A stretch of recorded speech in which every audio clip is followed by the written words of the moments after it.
Interruption, but I'm Mike Wilbon. Police in Germany detained a man who was smuggling a python in his pants. I'm Tony Kornheiser. That guy's going to ruin it for the rest of us. Okay. You say us. I know you're scared of snakes. I am scared of snakes. Yeah. But I'm scared of most things. Yeah. So, water, bridges, right. airplanes. Yeah, there's a lot of things. You know what? You want to know what's frightening? What? At 2 in the morning, you walk out of your house and there's a raccoon on your garbage can. Do not go out with a golf club. Do not. I go out with a 5-iron. Yeah. I'll take a swing. Yeah. They're ready. At your house. They're ready for you. They can move their hands. Welcome to PTI, boys and girls. In today's episode, Kawhi Leonard's health, LiAngelo Ball's arrest, and Josh Gordon's giant goal. But we begin with a story in the New York Times. Reportedly, Jerry Jones is threatening to sue the NFL to block the proposed contract extension for Roger Goodell. Jones is angry at Goodell for suspending Ezekiel Elliott, and he has told the owners on the compensation committee, the owners of the Giants, the Patriots, the Steelers, the Chiefs, the Falcons, and the Texans, pretty big owners, that he will sue them personally if the contract extension is not scrapped. The Times says Jones has hired famed attorney David Boyce. Wilbon, what do you make of this insurrection? Oh, Jerry's angry. I'm angry. You're threatening to take away my boy, my running back. I'll sue all of your pants off. Yeah. That's what we got here. I have a phrase for that, but I won't use it today. Okay, but this is an angry, I know that phrase. Man. You use that a lot. That? Yeah, you use angry, that a lot. powerful man. And this reminds me of when Jerry first bought the Cowboys. And he was a disruptive, threatening, divisive owner. He was seen that way, Tony, because it wasn't like Al Davis, who just took on the league itself. Jerry was taking on everybody. They had Coke, he wanted Pepsi. This was how he rolled. And then they sort of co-opted him, and he became a force for the league. But now he's a wild card again. Well, I think Jerry is going rogue in this particular thing. Gone rogue. And it seems to me an escalation from last year in the sense that Robert Kraft, and I felt he was wronged unfairly on the Tom Brady thing, he did not threaten to sue the league. No. He didn't go to the competition committee and single out the owners and say, I will threaten all of you if Tom Brady misses these 4 games. He didn't do that. So Jerry Jones has escalated this. But there is a difference now with Jerry Jones. He's got the biggest stadium. He's a leader now. He's the biggest fish in the pond. So if he's this angry, I don't... Okay, so what are they going to do? They're going to force him out? The names involved here are like Mara and Hunt and Rooney. That's right. These are still people that have families that have had franchises 3 times longer than Jerry Jones. And I get that. And I don't think they're going to. They can remember a time when they disliked actively Jerry Jones, and they can do it again. In baseball, they once forced out Marge Schott. In basketball, recently they forced out Donald Sterling. The difference is that was bad public behavior. This is different. This is internal politics. Who's going to win this? This is different. Who's going to win? I think that ultimately Jerry Jones is going to win this. You think so? I don't. I think, okay, we'll see. Some big families. There's no change in the top 5 of the college football playoff rankings. It is still Georgia, Alabama, Notre Dame, Clemson, Oklahoma. Undefeated Wisconsin moved up 1 spot, number 8. Jesus. Undefeated Miami moved up 3 spots to number 7. But they both still trail a bunch of one-loss teams, including TCU. Wilbon, do you see chaos brewing? Not yet. And you know how I used to love chaos in the old days? Well, you loved it when there were only 2 teams. Yeah. Now there's 4 teams. Yeah, I don't need chaos. It's fine. It'll just settle out. We'll find out who the best 4 are. There might be a 5th team with a claim, but maybe not.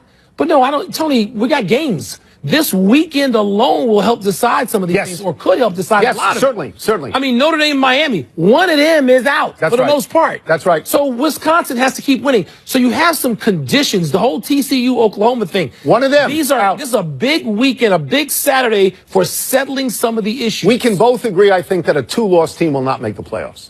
Can't imagine a 2-loss team in the playoffs. I guess not. So what is the central issue here? The central issue here is something that Barry Alvarez, who was once the coach and then the AD at Wisconsin, has talked about, which is he says, I can't imagine. Now, he's advocating for his team and his conference. Yes. He says, I can't imagine an undefeated team from a top 5 power conference, undefeated, not being in the playoffs. So this is what I can. Suppose there's one from each of the 5. Well, 5 is more than 4 spots. Here's what I think Miami, here's what I think Wisconsin needs. Because here's the trouble Wisconsin has. Eventually, they will play a 2-loss team for the right to get into the championship. 2-loss team doesn't help them that much.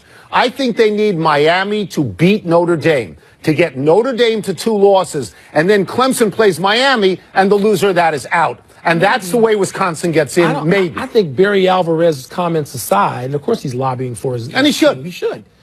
I think they get in anyway if they're undefeated. I don't care who they beat in the East in the Big Ten championship game, a 2-loss team, whether it's Ohio State, Penn State, Michigan State, it doesn't matter. How are they going to get above the winner of TCU Oklahoma if they're both above them now? You presume the TCU Oklahoma winner wins out?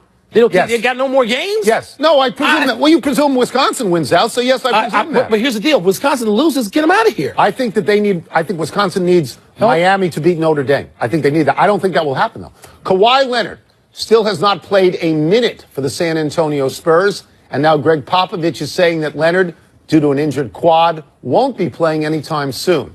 Yesterday, Popovich said, quote, he's just coming along more slowly for whatever reason, unquote.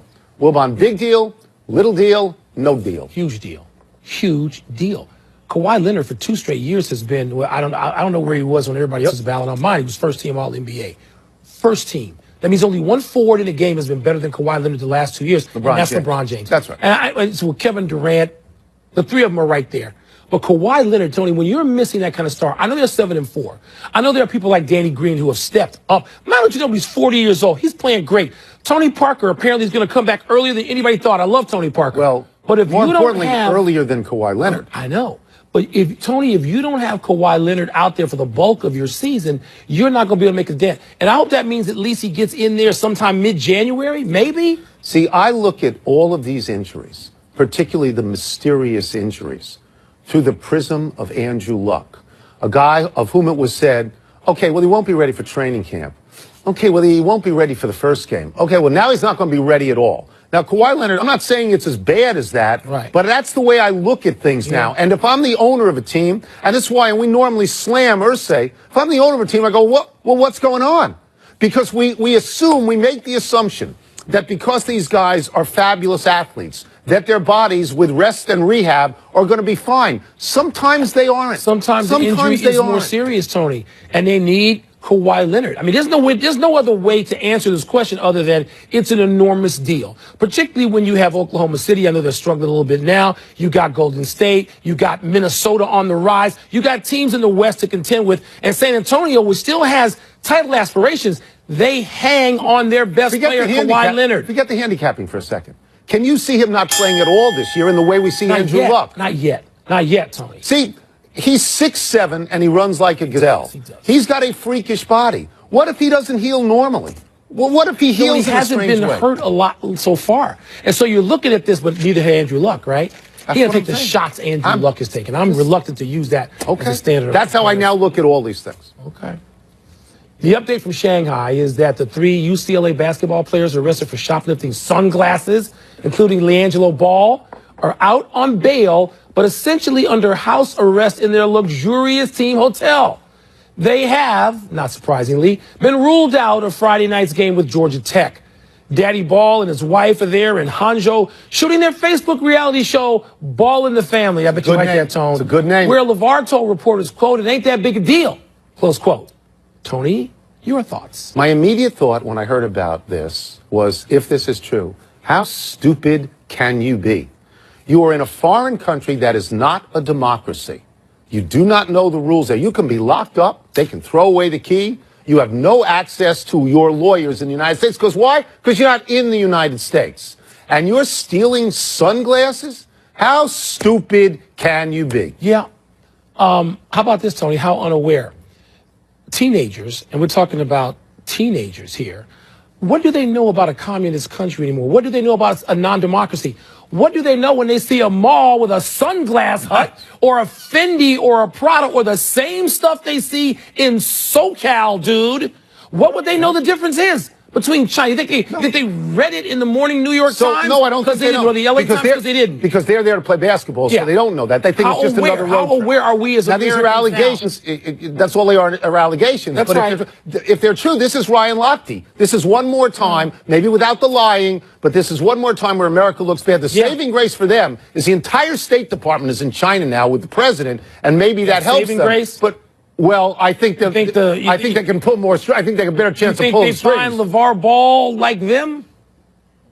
Not LeVar. No, okay. No. So how? Maybe they're unlucky. I think you know, if I ran UCLA, what I would do? What? If I could get them out of house arrest, I'd fly the 3 of them back to Los Angeles. I'd suspend each one at least 5 games. If I thought they were one and done, I'd suspend them 10 games. That's too big a break, Tony. Just flying back home. Then what's the punishment? What is it? Suspensions. Really? Josh Gordon, the Cleveland Browns wide receiver who has been suspended for violating the NFL drug policy for the past 2 full seasons, who hasn't played a game since 2014, will be eligible to play on December 3rd. Gordon said he is sober. He aims to be the best receiver in NFL history. Browns coach Hugh Jackson said, quote, "I was really impressed sitting across from Josh. Different look in his eye," unquote. And when asked if Gordon might not be genuine, Jackson said, quote, "I can usually spot those people," unquote. Really? Wilbon, if you're Hugh Jackson, are you willing to take another chance on Josh Gordon? I know Hugh Jackson a little bit, and I like him a lot. And if it's me, I'm not believing a damn word he's saying. This is a guy who just admitted publicly he was drunk or high for essentially every time he's ever taken the field in his life. So now I'm going to believe him. Now, what, a week into sobriety, I'm going to believe him? I can't. I'm not saying he's not talented. I'm not saying he might not be great. First of all, how much can he help Cleveland? How much can any receiver taking the field in December, essentially, help the Cleveland Browns? And if he can't help you, sayonara. Well, if they're over, I think he can help them. How? Because in 2013, well, thank you for asking that. Appreciate that. Okay. In 2013, he led the league in yards and receiving yards, and he was all-pro. You know who was throwing him the ball then? Jason Campbell and the Weed Man. The Weed Man. So he's not catching passes from Tom Brady. He makes the quarterback look good. If I am Hugh Jackson and I'm looking at another 1-15 or an 0-16, in which case I'm looking at not being there anymore, I'm going to say this is America. He served his time. I'm going to give him a second chance because I never coached him before, and I'm going to see if he can help me. And coaches like to coach guys they haven't coached before because they think they changed them. Every coach that's thinks not that. Every coach, that's his job. But, Tony, you sit here and you count the wins, or excuse me, the losses for Cleveland, not just this year, but last year and the year before and the last few years. There's a million. And Josh Gordon was on some of those teams. Yes, he was on bad teams. But they won more than one. What difference did he make then? He led the league in receiving. He was all-pro. And so you're saying now that he's in his great sobriety period, Mike, he could be Jerry Rice? Not Jerry Rice. I'm saying if I'm 0-8, I'm 0-9, and I'm 0-10 or something like that, and I want to give him a second chance because I look in his eyes and there's a different look in his eyes because the other looks in his eyes, he had sunglasses on, he couldn't look into his eyes. Yeah, so anyway, let's take a break. Coming up, Russell Westbrook says he's not worried about the Thunder's struggles. Should he be? And how should Cody Zeller feel about what the Knickerbockers did to him? PlayStation. Big game buzz in South Florida. An old rivalry reawakens. There's so much to play for. It feels like an elimination game. Do you believe that you can win this fight tonight? Welcome back to Pardon the Interruption, presented by Sky Vodka, part of Happy Hour.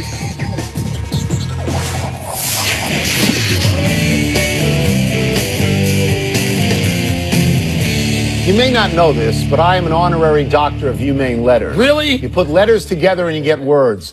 Great words. The best words. Big words? What's first? Bigly words. Russell Westbrook says he isn't worried about the 4-6 Thunder. He's blank. He's LeBroning. He's doing exactly what LeBron James would do. He's saying, don't worry about us now. We're going to be okay later. I've been to this rodeo before. Now, it's bad that they're only a half a game in front of the Suns, who stink. And it's bad that they blew a 15-point lead to Sacramento. Sacramento stinks. But he's got to integrate Paul George and Carmelo Anthony onto his team. So 10 games isn't enough to do that seamlessly. No, and that's why he's right. Right is the word you're looking for. Listen, by the way, I actually thought that Russ LeBroning was had 24 shots a game last year. He's down to 17. So he's doing what I thought he would Melo do. Each have 17. You said he wouldn't, and I think he is would. doing it, Tony. He's right about this, and they're one of the 2 best defensive teams in the league by either measure. Points per game allowed or shooting percentage allowed. They're on the right track. Had the one bad loss to Sacramento, but he's right about where his team is. Next. Kyrie Irving must be blank about facing Lonzo Ball tonight. Indifferent. Who exactly is Lonzo Ball to Kyrie Irving? Kyrie Irving has a championship ring. Kyrie Irving is sitting in the driver's seat of a team that has won 9 straight games. Kyrie Irving's shooting 46% right now, pretty good for a guard. Yeah. Lonzo Ball can't shoot at all. Lonzo Ball has made 6 of his last 30 shots. Now, Lonzo Ball so far is only hyped. Now, he's going to be good. We both agree he's going to be good. But he ain't good right now. And Kyrie Irving is great right now. So you think he's worried? Not a whit over this guy. Not worried, Tony, but I'm going to go a little different direction and say he's unimpressed going into this game. And a large part of this with Lonzo Ball. People take the measure of these rookies. But here's what Lonzo Ball's doing. He's out there playing. That's right. Unlike half the league lately that gets drafted, he's not redshirting. Right. He's out there. He's averaging like 6 rebounds a game, nearly 7 assists per game. So there are ways he's contributing but to he's his no team. threat to Kyrie Irving. Kyrie's not going to be impressed. He's going to be unimpressed. He's going to say, wait a minute, kid. I thought you were more than this. He may be, but not now. Next. Cody Zeller should feel blank about what the Knicks did to him last night. He should feel Charles Smith. He should go back to when Charles Smith was the power forward for the New York Knickerbockers. Yep. And they were playing the Chicago Bulls with Michael Jordan, and Scottie Pippen, and Horace Grant. All right? And late in the game, Marv had the call. I know it was something like block, strip, block, strip, block, like block. Again. So Charles Smith again. This is where Cody Zeller is today. And Charles Smith should call him tonight to commiserate with him. Charles Smith and Marv are part of that same moment. It was a playoff game. I believe a famous game 5. I want to say 1993. And the Knicks were really good. And they thought they were going to win. And Charles Smith went up and Holt Grant blocked him. And then he tried to go up again and Jordan stripped him. He tried to go up again and Pippen blocked him. And he tried to go up again. And Marv captured all of this with, again, Smith again. And again, he got snuffed. And the Knicks lost that game. Yeah. And Cody Zeller last night. But there was a foul called. So Cody Zeller kind of got out of that. The unicorn was in there blocking and stripping and trying to be Holt Grant and Pippen and Mike. Very reminiscent of what we'd seen a number of years ago. Yes, next. Last one. Rob Thompson would make a blank choice to manage the Yankees. I'm going to use the word insulting, and I'm going to tell you why. Rob Thompson was the bench coach sitting next to Joe Girardi for 4 or 5 years. 4 years. He's been in the org specifically to Joe Girardi. Was it insulting when Bill Guthridge took over the Tar Heels after Dean Smith? No, because Dean Smith personally said, you give him the job. All right, I'm just saying, you could be a long-time guy. Having said that, you know what my word is? No. He would make a patsy choice. And that's not insulting? I know it's insulting. Really? I probably have gone too far. Tony, here's the reason why. Brian Cashman wants to manage the Yankees. He's going to manage them. Because GMs now want to do everything from fill out the lineup card to tell you when to go to the pen. That's right. Based on analytics from their staffs. And they don't want a manager. They want to bypass the manager. They want a patsy and they can tell what to do. And he told Joe Girardi, go pound sand, pal. We're taking the guy who's out. Spectrum doesn't have them. DirecTV bad. Spectrum good. Law. Pardon the Interruption is presented by Sky Vodka. Make every day. Please drink responsibly. Part of Happy Hour. Happy time, kids. Happy 88th birthday, Bobby Bowden. Bowden was 5-6 in 1976, his first year coaching Florida State. From then on, he never had a losing season in the following 33 years and regularly contended for the national championship. Jimbo Fisher's now 3-5. He still has Clemson and Florida to play, both on the road.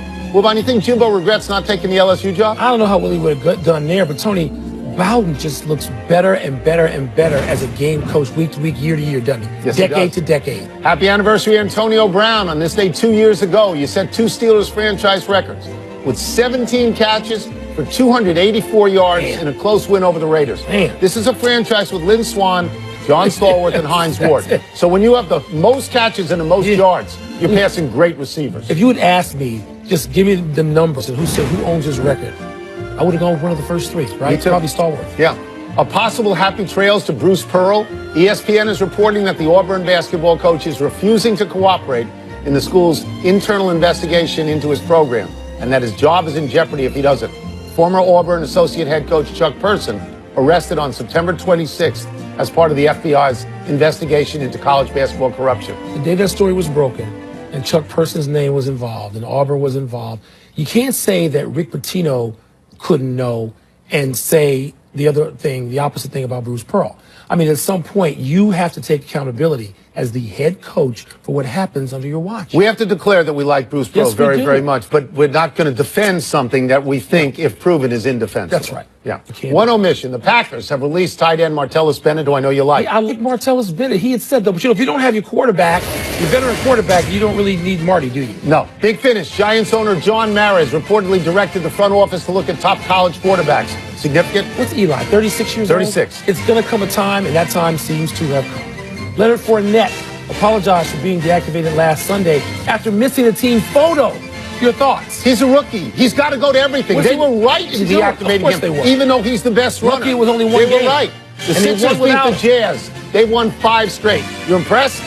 There's just 2 words to say about the Sixers and their start. Ben Simmons. He's been great. Sam Amico reports that the Suns are interested in dumping Greg Monroe, but landing Jahlil Okafor. What do you think? Jahlil Okafor is a traditional center. He's 6 years younger than Monroe, who's now a wing guy. Maybe it makes sense for him. Last one. Timberwolves at the Warriors tonight. Who you got? Timberwolves are starting to make a little move, but that just gets you on the Warriors' radar. The Warriors are starting to play well again. We're out of time. We'll try and do better the next time.